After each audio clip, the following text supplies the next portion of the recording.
Get ready to hear the truth about America on a show that's not immune to the facts with your host, Dan Bongino. All right, welcome to the Dan Bongino Show. Producer Joe, how are you today? Well, good morning, Vietnam. This is like mandatory in the audio and TV business that everybody even Sean did it yesterday, right, on Sean's show. So listen, before we start, I always say, Producer Joe, how are you today? Because you're my guy. You've been with me forever. But we have an ensemble cast again today. We have Sulu over there, Blair. We have Spock and Linda. I don't watch Star Trek, so I can't even name another crew. Oh, McCoy and Ethan.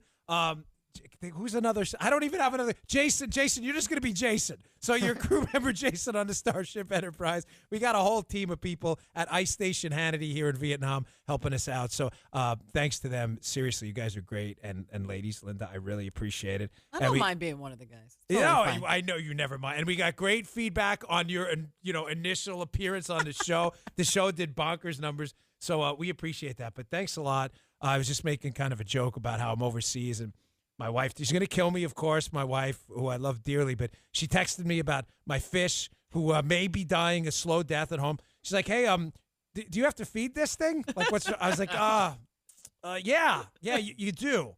It is not battery operated. You got to throw that sucker 5 pellets a day. So folks, listen, we love Adam. That he's fine. I'm kidding. My wife fed the fish because I know I'll get it. But the fish is fine. But, yes, it did bother me a little bit, the question, do you have to feed this thing? It is not a 9-volt fish. That sucker needs actual pellets every day to get going. So he's doing good, though. Ladies and gentlemen, he's doing good. Let me just put that out there.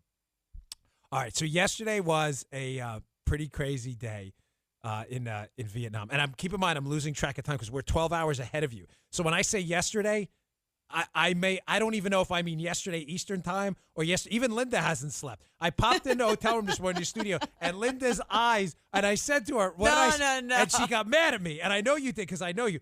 I popped into the hotel room, and her eyes are like sunken in like she hasn't slept in like 4 days. And I said, man, you look like fill in the blanks. And she's like, what do you mean? Yeah, you walk in the room, you're in the room 5 minutes, and you look at me and you go, man, you look like ass. And I'm just like, really? Good morning. Probably not the best way to handle it, but she looked like she had slept. And you know what was your answer?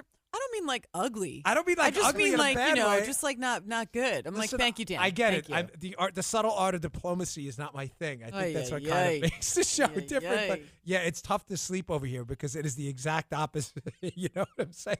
I've been texting Joe at all kinds of crazy hours too. So, all right, we got to pay for the show. That's important. Joe, there's nobody on the planet built like you. Thank God. So why would you? I'm messing with you. So why would you buy? No, Joe's in good shape. Why would you buy a generic mattress built for everyone else? You know everybody loves you, so people go, don't stop messing with you. We love Joe. Joe's the best. Helix Sleep built a sleep quiz that takes 2 minutes to complete. That's it. I have a Helix Sleep mattress. I told you the story. It's in Amelia's room, my daughter. My wife reads her book at night, and the mattress is so comfortable that sometimes she totally racks out and doesn't even bother coming in, which I have a king. So sometimes I get that thing to myself. It's like sleeping on a spaceship by yourself. So Helix Sleep has a sleep quiz, 2 minutes to complete, and they use the answers to match your body type and sleep preferences to the perfect mattress. Whether you're a side sleeper, hot sleeper, you like a plush or firm bed with Helix, there's no more guessing or confusion. Just go to helixsleep.com/Dan.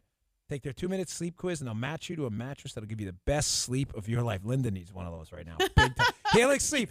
Do us a favor. We love you guys. Express a mattress to the Vietnam and Hanoi. Linda needs some sleep. For couples, Helix can split the mattress down the middle, giving you individual support and feel preferences for each side. They have a 10-year warranty, and you get to try it out for 100 nights risk-free. Right now, Helix is going to give you $200 off your mattress order for the President's Day sale. How do you like those tomatoes? Get up to $200 off at helixsleep.com/Dan. That's helixsleep.com/Dan for $200 off your mattress order for their President's Day sale going on right now. helixsleep.com/Dan. Yes. Okay. So story number one. Michael Cohen. There's, the Democrats are just, what side are these lunatics on? So you have the President of the United States. He is on the ground here in Vietnam and Hanoi, having this summit with the North Koreans over obviously, I think it's tautological just to say it, a very serious, grave matter, the threat of nuclear weapons and a potential attack on the United States if they've developed the technology to do so. And what do the Democrats decide to do? They decide this is the opportune time to hold a hearing with President Trump's former lawyer, Michael Cohen, for one purpose and one purpose only, to humiliate and embarrass President Trump and make him look silly on foreign soil. Now, folks, this is pretty disgusting. I can rant all day about this, but again, I don't want to waste your time. But there was an old expression that politics ends at the water's edge, meaning when the president was overseas, we were all united in purpose. That ended, of course, with the Dixie Chicks going overseas, and who I used to love, by the way, Natalie. I used to love the Dixie Chicks. Their first album was awesome. I probably just lost my man card there, but that's fine because I thought Natalie Maines was the cat's meow, man. They were great. And she goes overseas, and I wasn't a huge George W. Bush fan, but she trashes him in a foreign concert. And it seemed like I don't know if that just opened Pandora's box, but it was all over after that. Now that you're holding congressional hearings to humiliate President Trump while he's meeting with a nuclear power that's threatened to annihilate us, whether they have the capability or not, of course, is questionable. But the gravity of the situation is not in question. It's just disgusting, and it speaks to the question, what side are the Democrats really on anymore? If I'm a Democrat now, I'm sorry, but I'm embarrassed. My party's just really gross. It's just disgusting what they're doing. But rant aside, there's something going on in this. There's a key takeaway a lot of people are missing here. The Cohen testimony is going to be two segments. It's actually going to be three, but for our purposes, it's going to be two separate boxes of testimony. The first box of testimony is going to be behind closed doors, and it's very, very kind of sneaky what they're doing. I like to uncover this stuff. The stuff they're putting behind closed doors with Cohen is the stuff we were told was going to take down Trump. This is it. We got him. We got his lawyer. The collusion stuff. He's colluding with the Russians. Now, Joe, why is that behind closed doors? While the open testimony, the second box of testimony, second tranche of things he's going to say, have nothing to do with collusion at all. They're going to be about his personal business dealings. That's all going to be open for the public to see, to openly humiliate the president, where I'm sure Cohen's going to go on about, and I don't trust this guy as far as I can throw him, about payoffs and, what he thinks are suspicious business dealings or whatever. I don't trust Cohen as far as I could chuck this guy, and it ain't far. But that doesn't make any sense. Joe, stop me if you're the audience ombudsman. If the big scandal here is that Donald Trump colluded with the Russians to steal the election, why is that stuff the stuff that's behind closed doors, while the humiliating personal details are the stuff they're going to broadcast out to the public, probably all over CNN and MSNBC? Well, the answer is very simple. Because the behind closed doors stuff, as Byron York says in an excellent Washington Examiner piece, it's in my show notes at Bongino.com. Subscribe to the email list. I'll launch them right to you. The stuff Cohen has to say could potentially be exculpatory for Donald Trump on the Russia stuff. So just to be crystal clear on this, yes, and I'm going to explain why, because I'm not going to leave you hanging here, folks. Remember that old joke, how do you keep an idiot in suspense? And you just leave a radio sign? I don't know how. That's the joke. I won't leave you hanging. This Cohen, the whole purpose, follow me here, the whole purpose for this entire special counsel investigation, how it came to arresting Cohen vis-a-vis the special counsel and then Southern District in New York, was this whole assertion that Trump had colluded with the Russians. That whole idea that he colluded with the Russians to steal the election was based on a dossier of which Michael Cohen is a central figure and player in that dossier. He is mentioned 24 times. 24 times in the dossier.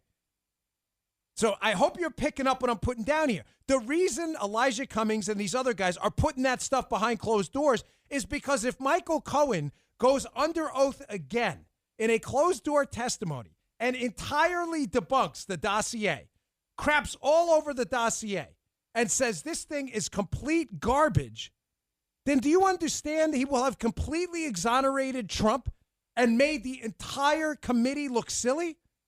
Now, there's one key tenet. As your regular listener show, you probably know where I'm going with this already. Although Cohen's mentioned 24 times in the dossier, he is a key figure in this one mention where he allegedly goes over to Prague and coordinates with a Russian-connected official. You remember this? He coordinates and gives cash payments to this Russian official to get this tranche of Hillary emails that have been hacked. Now, if that happened, that would be a very serious potential crime. What's the problem, folks? Cohen's never been to Prague. He's never been to Prague. He has denied this repeatedly. Lanny Cohen, who, Linda, you've had on the channel. You mean Lanny Davis? I always say Lanny Davis. Never Lanny, let a good crisis go to waste. Thank you for correcting me there. You're Lanny, welcome. yes, Lanny, you've had on the Hannity Show with us. Now, let me ask you, is Lanny Davis a Republican? No. Hell no. Lanny Davis is a Clintonista on steroids. Lanny Davis is Cohen's lawyer, folks. He has repeatedly debunked this, too. Lanny Davis has zero interest, less than zero interest, right, in promoting Donald Trump as being innocent of any of this. He has already come out and said the central component to the dossier, the whole basis for the prosecution of Trump for collusion, is fake. Cohen has never been to Prague to set this thing up where the emails are stolen. Now do you see my point, Joe? The reason they have him behind closed doors on the Russia stuff is because it's exculpatory. And then they want to put out the nonsense tabloid National Enquirer stuff to embarrass Trump while he's negotiating with Kim Jong-un for a potential denuclearization deal on this peninsula. Unbelievable.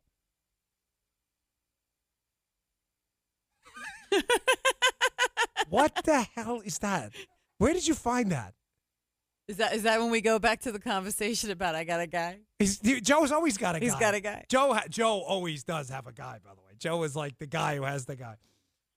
You do. That's good. I like that. All right, so enough on that. But all right, folks, by the way, we are live streaming this on my Twitter at @DBongino. We're going to do a snippet of the show. So this is the first time we've done this from Ice Station Hannity here in Hanoi. So if you're on my Twitter at @DBongino, you can check it out actually live. So we've never done that before. So we got Blair here, though, rocking it with the technology stuff. I can barely figure out how to turn on my iPhone. Yeah, so this is the first time we've done this.